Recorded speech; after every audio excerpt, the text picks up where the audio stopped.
What you never knew about Amazon's The Rings of Power. Hey guys, today we're going to list what you never knew about Amazon's The Rings of Power. Let's get right into it.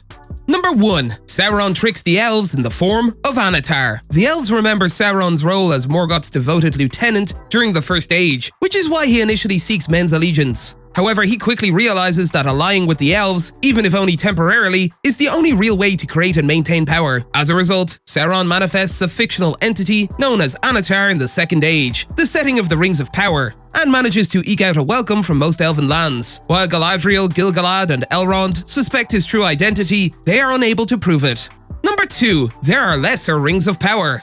There are 20 Great Rings of Power in total, including the One Ring. However, rumors circulate that the creation of so-called lesser rings, though neither their number nor nature are known, and they never physically appear in Lord of the Rings. The lack of gemstones or decorative motifs on these rings suggests that they were primarily used to practice a newly learned craft without wasting time and resources developing a failed Great Ring. While these items are largely unknown in the franchise, the title Rings of Power suggests that the truth about the lesser rings may finally be revealed. Number 3. The lesser rings may still have power. While little is known about the so-called lesser rings, one startling observation suggests that their story has yet to be told. Because the power of these rings is not linked to the One Ring, it is possible that their destruction at the end of the Third Age did not render them useless. If these rings retain their power after the destruction of the One Ring, they may still play a role in the story of Middle-earth. With the greater Rings of Power reduced to mere jewelry, the lesser rings may hold more significance in the Lord of the Rings than previously thought. Number 4. All but one ring are produced in Eregion. Before the appearance of Annatar, Eregion, ruled by Celebrimbor, was a peaceful Noldor realm, as evidenced by their friendly relationship between the Elves and the Dwarves of Khazad-dûm. Unfortunately, the true motivations of Sauron remain unknown to the people of Eregion. As the Gwaith y Myrdain, they are more than willing to help him forge the Rings of Power.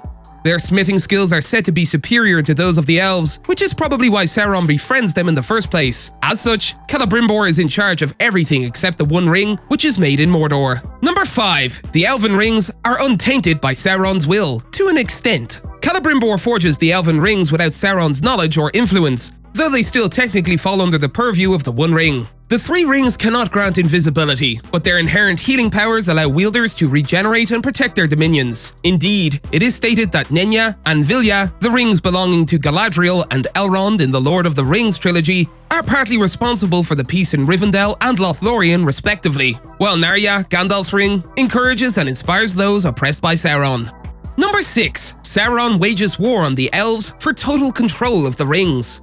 When Sauron wears the One Ring, his darkness is revealed to the Elves, unraveling his carefully crafted schemes for dominance. He comes to the conclusion that brute force is his only option, sparking the war of the Elves and Sauron. Elrond and Gil-galad send armies to protect Eregion from the legions of orcs swarming out of Mordor, but the Elven kingdom is doomed. Sauron tortures Celebrimbor, forcing him to give up the 9 and 7 rings, but he learns nothing about the 3. Number 7. The One Ring has some major limitations.